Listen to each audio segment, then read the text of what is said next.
take big franchise like Call of Duty, big franchise like this, developers they don't want to take any risks. They know it's gonna sell simply because the name is big. So the games are very boring these days. I don't really enjoy my triple A's. So, in order to relieve my boredom and Adams, we chose today to talk to you about our hidden gems.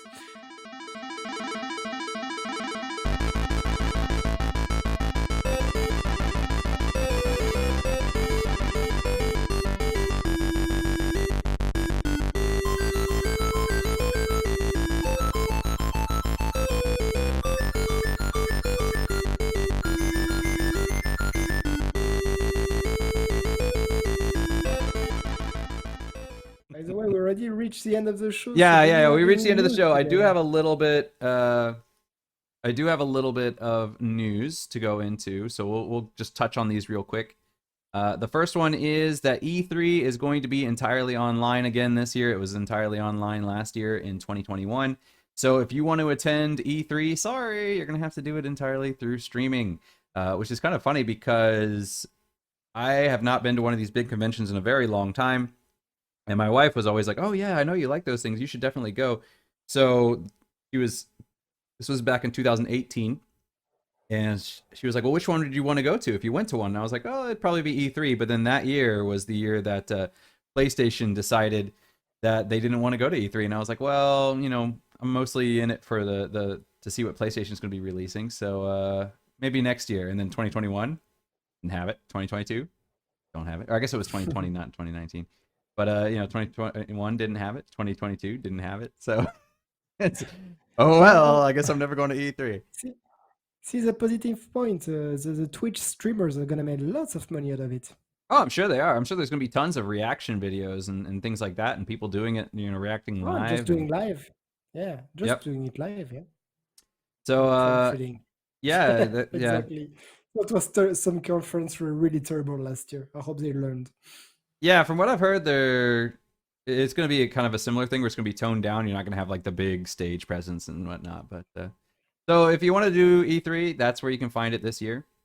In other news, currently console trackers have begun tracking COVID-19 home tests because, yeah, they're getting really hard to find, at least in the States. So, for a long time, it's hard to get an Xbox X Series. It's hard to get a PlayStation 5. If you want to get one, your best bet was to follow these console trackers on Twitter. And these people were basically, updating all the time. Like, okay, you can get it here. Okay, you can get it here. This is when it'll be available. And COVID-19 home tests have now become really hard to find. So a lot of these console trackers are moving into COVID-19 tests. So if you want to find how to get your COVID-19 home test, check out those console trackers, and some of them are moving over. Not everybody is happy about this. Some people feel that, this is a gaming channel or gaming Twitter feed or whatever. You should keep it relevant. So some people are not happy with that. It's very relevant for scalpers. Yep. Other people are not unhappy with it because it's just COVID fatigue, and they're just like, oh gosh, like I came here to look for PlayStation 5 stuff to get away from this, and now you're doing it too. So the first group, get over yourselves. People need help, in my opinion. But the second group, I can entirely relate to. If you're fatigued with it, and then I just want to. I see it on the news every day. I see it over here every day. I just want to focus on my gaming thing to get my mind off of it. And then you turn around and immediately they're like, get your COVID test here. And you're just like, it's everywhere now. So that one I and can think of entirely understand. But, and think of the Easter eggs in the future game of the guy doing. Where's my test? exactly. Moving into other news, Amazon Fallout. They're making a Fallout TV show, and they now have their showrunners. Let me get my notes on this one because this one has quite a bit. So, there's my notes. They're on the wrong panel. There we go. Amazon Prime, you mean? Or? I was on the wrong panel. Sorry, what? You mean Amazon Prime, a live show? Or? Amazon Prime, yeah. Like So Amazon Prime, they're making a live show of Fallout. The showrunners is live action. The showrunners are going to be Geneva Robertson. I don't know how to pronounce this second part. Dworet, Dworet. because we survived the virus, we find it small, but say that to people who passed away. Oh, exactly. I mean, for Of everybody, course. it's yeah, it's different for everyone. For me personally, I've heard of people who've had it, but I don't know anybody personally who's had it.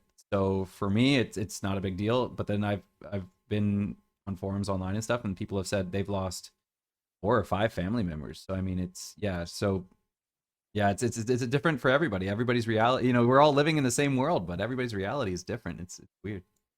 But anyway, back to Fallout. Fallout. Yes, happier things, right? So Geneva Robertson Dorrit, she and Graham Wagner are going to be the showrunners. Geneva Robertson Dorrit, she's from Captain Marvel, and Graham Wagner, he worked on Silicon Valley. So if you've seen either of those, then those 2 people are on it. And the executive producers are going to be Jonathan Nolan and Lisa Joy, who are both from Westworld, along with Todd Howard and James Altman, who are from Bethesda. So they have some Bethesda input on the show. So it'll be interesting to see where it goes. So far, there's nothing released on what the story is going to be, if it's going to tie in with any of the games, if it's going to be set in a different time. Because, for instance, all the games happen obviously at different times. So there's no news on that. The only thing we know so far is that Jonathan Nolan is going to be directing the first episode. So uh, I'm just afraid that it's a random post-apocalyptic series with a stamp Fallout on it. That's a possibility. I don't know. I mean, we've seen Witcher on Netflix, so this is Amazon, so it could be very, very similar because it's another game. Well, I shouldn't say Witcher is a game franchise, but it could end up very similar to The Witcher. It could be completely different. Witcher's kind of campy and cheeky in some ways, very action oriented. This one could take it much with a much more serious tone, or it could also be kind of I mean, Fallout sometimes gets really serious and sometimes it gets really goofy. So it's really Yeah, hard to but say. the difference is the Witcher. You have Geralt, which is the main character. In Fallout, you can take random Joe, and that's it. That's true. So Fallout's going to give them a lot more freedom in terms of story. They're going to be able to do basically whatever they want. So There's nothing. Yeah, they can really do exactly, they anything. can do So whatever they want, even crappy stuff. I really hope it's not gonna end up just generic post-apocalyptic. Look, they're getting out of a bunker. It's Fallout. Okay, if you yeah, say so. I'm curious how they're gonna deal with the wasteland We'll creatures see. like super mutants It and could be fun. whatnot. Yeah, It could be a lot exactly. of fun. It could be a lot of fun. Yeah, and it So will need a lot of budget. yeah, if it were me, I would just say, you know what, we're just gonna do this as a we're not going to take it too seriously. We're going to do it as a what was that Ah, a goofy one. Z Nation or something like that? Was that the zombie show that Oh just did not take yeah, itself seriously at all? yeah, exactly. Yeah, something like that where it's like we're just going to have over the top ridiculousness, Oh, but with that's cool great. power That would armor. be great. That would be kind of my dream for it. And then the last piece of news we have today is so apparently there are how do I word this?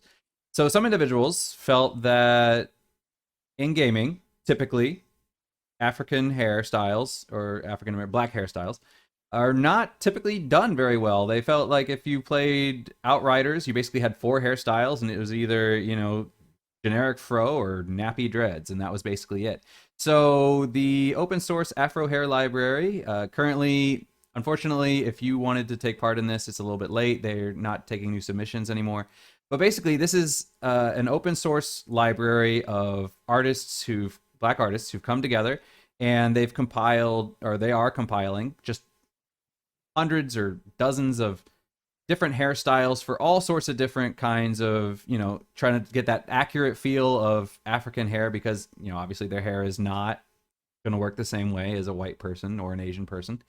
And because of that, they are creating this open source library that in the future, if you're a gamer or you're a game developer and you want to have an accurate hairstyle, you can go there and for free, you can go and download hairstyles. So that's really cool. I think that somebody's actually doing that and putting it up for free. So that that I think that is really neat, and I think that's a really cool way to help your community and be like, hey, you know what? I want representation, so I'm going to give it to you for free. I think that's really cool, and I felt that was news worth sharing. Now, this is not going to be available for a while yet. I believe they are releasing on Juneteenth, 2023. For those of you who are not American or who are American and just don't know, Juneteenth is the day that all the slaves in Texas were freed.